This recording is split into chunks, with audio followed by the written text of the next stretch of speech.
መጻም እድኺ ላፍቀረኪ መጻም እድኺ ተኣማኒ ኮይኑ እናሃለየ ነገር ግን ሓደ ነገራት ካብ ለይ ምፍላጥ ክእል ተላዓለ ለሓደ ነገራት ካብ ለይ ምግዳስ ክእል ተላዓለ ምስ መጻም እድኺ ዘለካ ሪሌሽን ንእሽተይ ምፍሕፋሕ ንእሽተይ ዲስኮምፈርት ምዃን ክፍጠር ይኽእል እዩ። ሰላማት ክቡራት ተኸታተልተይ ሎማዓንቲ ለሃምቲ ልሙድ ለፍቕራዊ ህይወትኩም ክጠቅም እዩ ኢለ ለሓሰብክዎ ሓሳብ ሒዘልኩም መፅአ እኒአኹ። እዚ ቪድዮ እስካብ መጨረሻ ብምክትታል ካብዚ ቪድዮ ተረባሕቲ ልክትኾና ንጋብዘካ ኣለና። ለዚ ቻናል ሓደሽቲ እንድሕር ኮይንክን እዚ ቻናል ሰብስክራይብ ላገበርኩም ቤተሰብ ልክትኾና ንጋብዘካ ኣለና። ሎማዓንቲ ሒዘልክን ለመጻኹ ሓሳብ ዘንዕቐኽኪ ሓሙሽተ ባህሪታት ክነግረኪ እየ ክሳብ መወዳእታ ምሳይ ሁኒ።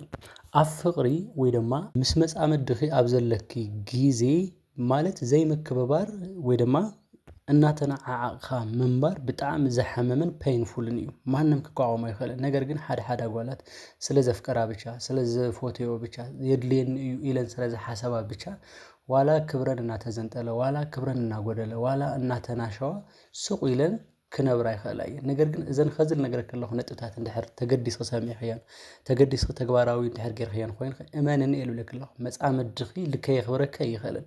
መጻም እድኺ እናፍቀረኪ ድማ ክብሪ ይውስኸልኺ። እዚአን ሓሙሽተ ነገራት ክሳብ መወዳእታ ስምዕ እየ። እቲ ናይ መጀመርያ ነገር መጻም እድኺ ከኽብረኪ እንድሕር ትደልዪ ኮይንካ ክትገብርዮ ዘለኪ ንባዕልኺ ዘለኪ ቦታ ኣስተኻኸሊ። ምክንያቱም ወዲ ሰብ ብባህሪኡ ንባዕልኺ ብዘለኪ ቦታ እዩ ቫልዩ ክገብረኪ ዝኽእል። ንባዕልኺ ብለሃብክዮ ልክዕ እዩ ሰብ ከኽብረኪ ለኣኺ ከውግአኪ ለኣኺ ክቐርበኪ ንባዕልኺ ክርድአኪ ዝኽእል እስኺ ንባዕልኺ ብለሃብክዮ ቫልዩ እዩ። ሓደ ኣጓላት እኒአዋ በቃ ልመጻም እደን ሃም ኣገልጋሊት ሃም ሰራሕተኛ ጌረን ዓርሰን ለቕርባ ማለት ኣይተሓግዝዩ ማለት ይኾነ። ነገር ግን ሃም ፍቕረኛ ክትቐርብዮ ለለኪ እምበይ ሃም ኣገልጋሊት ይኾነ መጻም እዱ ኢኺ ክትነብር ተለኺ ቫልዩ ትገብርዮ ናዩ ክብሪ ልባዕሉ ሃም ፍቕረኙ ሃም ሰብኣይኺ ገይሩ ስለ ዝቐረበ ልክዕ ከምኡ እስኺ ድማ ሃም መጻም እዱ ወይ ድማ ሃም ሰበይቱ ጌርካ ዓርስኻ እንድሕር ለየቕሪብካ ኮይንኺ ልባዓርሲ ብጣዕሚ ዝተሓተወት ቦታ እንድሕር ሃልይካ ኮይኑ ዓርስኻ እንድሕር ለይትንከባኸብ ልባዕልኺ ትኹረት እንድሕር ለይብልካ ኮይንኺ ልባዕልኺ ቫልዩ እንድሕር ለይትገብር ኮይንኺ ነብስኺ ሪስፔክት እንድሕር ለይትገብርያ ኮይንኺ ወይ ድማ እዚ ይግብአኒ እዩ ኢልካ ትሓስብዮ ነገር እንድሕር ለየለ ኩሉ ነገር ለዓርስኺ ኣትሒትካ እንድሕር ትርኢ ኮይንኺ እዚ ሰብ እዚ ኢቨን ላፍቀረኪ ባዕልኺ ትፍትንዮ ትኽእል ኢኻ ትፈታተንዮ ትኽእል ኢኻ። ኣብ ሪሌሽን ክነግረኪ በተለይ ኣብ ሓዳር ዘለኽን ኣጓላት እዚኣ ብጣዕሚ ትሰምዓኒ ይደሊ። ሓደ ግዜ መጻም እድኺ ካባኺ ወሊዱ እስኺ ልሕሽ ኮይንኺ እናሃለየ በቃ ብመልክዕ ብምናምን እስኺ ልሕሽ ኮይንኺ እናሃለየ ነገር ግን እዚ በዓል ሓዳር ካብ ሰራሕተኛ ክማግጥ ሪና ንፈልጥ ኢና ማለት ክነግረኪ ኩሉ እዚ ሃሙ ዓይነት ስሕተት ልፈጥር ሰብ 100% ክፉእ ስለልኾነ ወይ ድማ ቺተር ፕሌየር ስለልኾነ ብቻ ኣይኾነ እታ መጻም እዱ ክትቦ ዝግባኣ ነገር ብስነ ስርዓት ዓርሳ ከም መጻም እዲ ከም ሰበይቱ ከም በዓል ሓዳሩ ከም ኣቡ እኖ ደቁ ጌራ ስለለየቐረበት ኣብ ኩሉ ነገር ዓርሳ ትሒታ ክተቕርብ ስለልኻኣለት ከይፎተየ ላፍታ ሓንቲ ቆልዓ ክጥምት ተገደዶላ ማለት እዩ። ብርግጽ ናዩ ፀገም እዩ። ነገር ግን ላብዚ ፀገም እዚ ደፊእ ክልእታኽዮ ድማ ንስኺ ኢኺ። ስለዚ ብኣግባቡ ዓርስኺ ክተኽብሪ ክትኽእልኒ ኢኪ። እዚ እትና መጀመርያ እዩ። እቲ መበል ካልኣይ ለለ ክነግረኪ ኩል ግዜ ንመጻም እድኺ ወይ ድማ ንወዲ ኣብዚሕኺ ቴክስት ኣይትለኣኺ ኣብዚሕኺ ኣይትደውሊ ኣብዚሕኺ ንጋነ ምናምን ኣይትበሊ ኣብዚሕኺ ፕሮግራም ክሬት ኣይትግበሪ ክነግረኪ። ምክንያቱም ሓደ ሰብ ኣብ ኢዱ ሃም ለኣተየ እንድሕር ተሰሚዕዎ ኮይኑ ኣብ ኢደ እያ እኒኣ ላቤትም ኣይትኸዲ እዚኣ ኮምሳ እያ ትነብር ካባየ ውጭ ኣማራጭ የብላይ ዓይነት ስምዒት ልክስምዖ እንድሕር ትገብር ኣላ ኮይንኺ እዚ ሰብ እዚ ኢቨን ላፎተየ ክእል ብለክ ኣለኹ ካልእ ኣማራጭ ልክርኢ ተገድዱ ኢኺ። ብፍላይ ዓርሱ ላይ ይገዝእ ማቹርድ ለይኾነ ስብእኑ ጠንካራ ለይኾነ ወዲ እንድሕር ኮይኑ ብቐሊሉ ኣብ ፈተና ክወድቕ ይኽእል እዩ ክነግረኪ። ስለዚ ሓደ ግዜ እንድሕር ደዊልካ እንድሕር ለየልዕለክ ኮይኑ ሱቕ በሊ እሱስ ከዓ ልድውል ተጸበይ እንድሕር ለይደውሉ ድማ ሃም ኢሹ ልዒልካ ንምንታይ ኢኻ ደው ኢለልካ ለየልዕልካ ኢልኺ ክትናገር መሰልኺ እዩ። ቴክስት ጌርክሉ እንድሕር ለይመሊሱ ብተደጋጋሚ ብዙሕ ቴክስት ጌርክ ምናምን ተጨናኒኽ ልምንታይ ኢለ ይምልሰለይ ኣነ ልምንታይ ጸሊኡኒ ድዩ ኣያፍቅረኒ ድዩ ሃምሳት ኣይበሃል ኢቨን ሃምዝ ላተሰምዐክ ሱቕ ኢሉ በሃል በቃ ክስምዐክ ይኽእል እዩ ጓል ኢኺ ምክንያቱም ፍቕሪ ሒዙክ እዩ ምስኡል ኣለኺ። እዚ ማለት ግን ልተሰምዐክ ነገር ብምሉእ ክትገብርዮ ኢኺ ልተሰምዐክ ነገር ኩሉ ክግበር እዩ ማለት ሃም ዘይኮነ ትፈልጥኒ ኢኪ። ስለዚ ንወዲ ኣብዚሕኻ ቴክስት ኣይትግበሪ ኣብዚሕኻ ኣይትደውሊ ኣይትደጋግሚ ኣይትጨቕጭቂ ምክንያቱም ምስሊ ችቻው ልፈጥር ካብ ዝብል ትለዓለ እዩ። እቲ መበል ሳልሳይ ለለ ክነግረኪ ንክምዝነኪ ኣይትፍቀድሉ ብፍላይ ድማ ክትራኸብ ተለኻ ምስ ወዲ ግዜ ተሕልፍ ተለኻ ጀጅ ክገብረካ ኣይትፍቀድሉ። ሁሉ ነገር ክነግረኪ መጠንን መዐቀንን እኒሄዎ እዩ። ስለዚ ካብ መጠን ከይትሕለፊ ሻሂ ቡና ትብሉ ተለኹም ጨዋታ ምናምን በቃ ብልክዕ ይኹን ማለት እዚ ማለት እዚ በቃ እስርስር ዝበለ ላይፍ ንበሪ ማለት ሃምለ ይኮነ ግልፂ እዩ። ግን ኣብ ሂወትክ ድማ ክነግረካ ፕሮቶኮል ወሳኒ እዩ።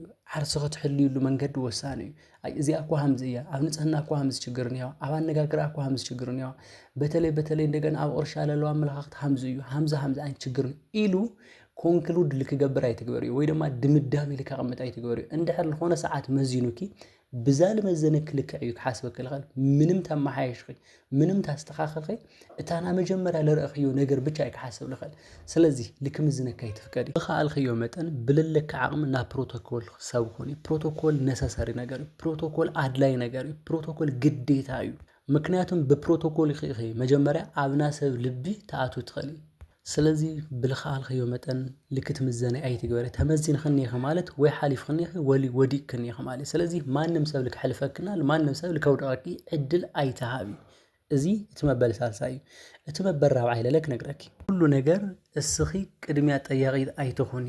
ምንም ነገር ኣድላይ ክኾን ይኽእል እዩ። ምንም ነገር ግዴታ ክኾን ይኽእል እዩ። ግን ኣብ ፍቕራዊ ሂወት ሕጊ እኒሄዎ እዩ። ናብ ፍቕሪ ሕጊ ልበሃል እኒሄው። ከዚ ለኣብነት ክልቴኹም ክትዝናነዩ እንድሕር ደሊኹም እስኺ ሻሂ ንስተ ተይልከ ሎማዓንቲ ኣብ ቐጻሊ ድማ ናይ ግድን እሱ ሻሂ ንስተ ንዝናነ ወይ ድማ ናናፍቆት ግዜ ተሰሚዕዎ ሃምዚ ንግበር ክሳብ ልብለኪ ትጽበይ ትኽእልን ኢክ እንድሕር ለይ ኮይኑ ሁሉ ነገር እስኺ እንድሕር ትመርሕዮ ኮይንኺ ምስልቻው ዓይነት ነገር ወይ ድማ ተጋኒና ካብ ዝልሐሸ ነገር ወይ ደግሞ ካብ ዝናበ ቀዳማይ ልሐሸ ነገር ልከይነገብር ንኽእል ኢና። ሶ ታይሞ ልሐሸ ነገር ነው ኢሉ ሃምዚ ዓይነት ልደባሪ ነገራት ልክሓስብ ወይ ድማ ደስ ለይብል ነገራት ልክስምዖ ትገብሩ እዩ ክነግረኪ ኣይኖ ጽቡቕ እዩ። እስኺ ኤቭሪቲንግ ኮንትሮል ተትገብሩ እዩ። ልመጻምድ ድኺ ወሃቢት ኮይንክ ተትቀርቡ ኢትስ ጉድ ብጣዕሚ ቆንጆ ልበሃል ነገር እዩ። ነገር ግን ኣብ ፍቕሪ ሚዛናዊ እንድሕር ለይ ኮይንኻ ኣብ ፍቕሪ ባላንስ እንድሕር ለይ ጌርካ ክነግረኪ ልቕፅል ነገር ኣይኮነ። ኣነ ኸዚ ልነግረክ ኣለኹ ምስ መጻምድኺ ኣብ ለለኪ ሂወት ምስ መጻምድኺ ኣብ ትሕልፍዮ ፍቕራዊ ግዜ ኮንስታንትሊ ወይ ድማ ብቐዋሚነት ምስ መጻምድኺ ብፍቕሪ ኢንጆይ ላገበርክዮ ልክትኸዲ ልገብር ነገር እዩ እምበይ ኣይግበሪ ማለት ይኾነ። ከዚ ኩሉ ነገር በቃ ሎማዓንቲ ሃምዚ ንግበር ሎማዓንቲ ንዝናነ ሎማዓንቲ ላብዚ ንኽድ ምናምን ምባልኺ ሮንግ ኮይኑ ይኾነ። ግን ለምጽእዎ ሳይድ ኢፌክት እኒሄው፣ ለምጽእዎ ጸገም እኒሄው። እዚ ጸገም እዚ ድማ ለኣኺ ብኔጋቲቭ ነገር ክትተሓዚ ወይ ድማ ብሕማቕ ነገር ክትተሓዚ ደስ ለኣኺ ለይምጥን ነገር ንክኸውን ወይ ድማ ብልኾነ ነገር ጀጅ ተገይርክ ልክትተሓዚ ስለለይደለኹ እየ። እትና መጨረሻ ለለ ክነግረኪ ንኹሉ ነገር እሸይ ትበሊ። መጻምድኺ እንድሕር ከኽብረክ ተደሊኸ መጻምድኺ እንድሕር ከይናሕቐክ ክደሊኽ ኮይንኺ ኩሉ ነገር እሸይ ትበሊ። ሎማዓንቲ ሻሂ ንስተይ ልክ ክኾን ይኽእል፣ ሎማዓንቲ ዝግበርለይ ልክ ክኾን ይኽእል፣ ሎማዓንቲ ልትፈላለየ ነገር ክጥይቐክ ይኽእል እዩ። በቃ ኣብ ሂወትክ ብለሎ ላይፍ ስታይል እሱ ልኾነ ነገር ክጥይቕ ይኽእል እዩ። ግን ኩሉ ነገር እሺ ትብለኸ ማለት በቃ ሓደጋ እዩ። ለሂወትክ ደስ ኣይብል። ኣብ ፍቕራዊ ሂወት ሓደ ሰብ ገዛኢ ሓደ ሰብ ተገዛኢ ክኾን የብሉ። ኣብ ፍቕራዊ ሂወት ሓደ ሰብ እና ልዑልነት ሓደ ድማ ትሑት ናይ ትሑትነት ዓይነት ስምዒት ክንጸባርቕ የብሉ። ኣብ ፍቕራዊ ሂወት ባላንስ እንድሕር ለይገብር ኮይኑ ሓዲኡ ጎታቲ ሓዲኡ ተጎታተ እንድሕር ልኾን ኮይኑ እዚ ፍቕራዊ ሂወት ኣብ ልኾነ ሰዓት ምስልችቻው ልበሃል ሓደጋ ክፈጥረሉ ይኽእል እዩ። ስለዚ ቀዳማይ ነገር እስኺ ክደኽመክ ኢሉ ኩሉ ነገር እሺ ብኩሉ መንገዲ ተሓጉሶ ምናምን ምሙካር ባዕሉ ኣብ ባዕልኺ ኣብና ባዕልኺ ናብ ፍቕሪ ሂወት ክስልችወክ ክገብር ይኽእል እዩ። በተለይ ሃምዚ እንድሕር ትገብር ኣለኻ ኮይንኺ ዘወር ኢልኺ ንባዕልኺ ረአዮ ንባዕልኺ ጠምት እዩ። ስለዚ ለይምጥነክ ልመስል ነገር ብምሉእ እሺ ኣይትበሊ። ልምጥነክ ነገር እሺ በሊ። ኣብ ለይ ትኽበርሉ ነገር ደሚቕኻ ኣብ ለይ ትረአየሉ ቦታ ኣይትገነይ። ንዕናይ ላብ ልትባሃልኽዮ ኩሉ ቦታ ትኸድኔክ ማለት ይኾነ ግዴታ ኣይኮነ። ሽሕ መጻምድኺ ይኹን ለይምጥነክ ቦታ ክህሊ ይኽእል እዩ። እሱ ንዕናይ ልበለክ ሁሉ እሱ ስለለሉ ኢትስ ኦኬ ልበሃል ነገር የለይ። ኩሉ ሰብ ናባዕሉ ክላስ ናባዕሉ ላይፍ ስታይል ናባዕሉ ልኾነ ደረጃ እኒሄዎ እዩ። ስለዚ እዚ ደረጃ ክኽበር ክኽእል እኒሄው፣ እዚ ላይፍ ስታይል ክኽበር ክኽእል እኒሄው። እንደውም ሓደ ኣጓላት ክነግረኪ ሆነ ኢለን ናብ መጻምደን ፍቕሪ ለምውሳኽ ወይ ደግሞ ኤክሳይትመንት ለምውሳኽ ልመጻምደን ኣትራክት ልምግባር ኢለን በቃ ኢግኖር ይገብራ ልኾነ ነገር እምቢ ይብላ ልኾነ ነገር በቃ ደስተኛ ሃምለ ይኾነ ኣክት ይገብራ ይነጫነጫ ምናምን ብመጠኑ ሃምዚ ክገብራ ተሎ እታ ኮይና ኢሉን በቃ ጠጠው ኢሉ ልክሓስብ ትገብሮ እዩ። ብለሓሰበክ መጠን እንደገና ኣብ ርእሱ ብዙሕ ሰዓት ብለሰላሰለክ ቁፅሪ ድማ ኣብ ውሽጡ ናይ ፍቕሪ ስምዒት ይፍጠር እዩ ማለት እዩ። ስለዚ ኩሉ ነገር እሺ ይበሃል እዩ ማለት ኣይኮነይ። ኩሉ ነገር እስኺ ትጥይቕኒኪ ማለት ኣይኮነይ። ኩሉ ነገር እሱ መዛኒኽ ንክኾን ትፈቕድሉ ኔክ ማለት ኣይኮነይ። ኩል ግዜ እስኺ ቴክስት ክትገብሪ ክትድውሊ ክትደጋግሚ ግዴታ እዩ ማለት ኣይኮነይ። ንባዕልኺ ቦታ ክህልየኪ የብሉ ማለት ኣይኾነይ እዞም ኸዝል ዘርዘርኩልኩ ነገራት ተግባራዊ እንድሕር ኬርክዮም ወይ ድማ ኸዚ ብለረእኹ መነፀር እንድሕር ልመፃምድኺ ርኢኽዮ ኮይንኺ እመነኒ መፃምድኺ ብጣዕሚ ሪስፔክትፉል ክኾን እዩ ብጣዕሚ ለኣኺ ግሬትፉል ክኾነልኺ እዩ ስለዚ እዘን ኸዝል ነገርኩ ነጥብታት ብግዴታ ተፈጻምነት ኣባኺ ክህልወን ክኽእለን እዮም እንድሕር ዘይኮይኑ ላትነዓዓኹም ላትዘነጣጠልኩም ክትነብሩ ኢኹም ማለት እዩ ናሎማዓንቲ ሓሳበይ እዚኣ ነይራ ክሳብ መወዳእታ ምሳይ ስለዝፀናሕክን ይቐኒየለይ እዚ ቪድዮ እንድሕር ተመቺክን ኮይኑ ላይክ ምግባር ከይትርስዓ ለዚ ቻናል ሓደሽቲ እንድሕር ኮይንክን ግን እዚ ቻናል ሰብስክራይብ ምግባር ግዴታ እዩ ምክንያቱም ህይወትክን ኣፕዴት ክገብር እኒሆ ህይወትክን ክልወጥ እኒሆ ፍቕራዊ ህይወትክን ክስተኻኸል ስለለለዎ ኣብ ቀፃሊ ቪድዮ ክሳብ ንራኸብ ሰላም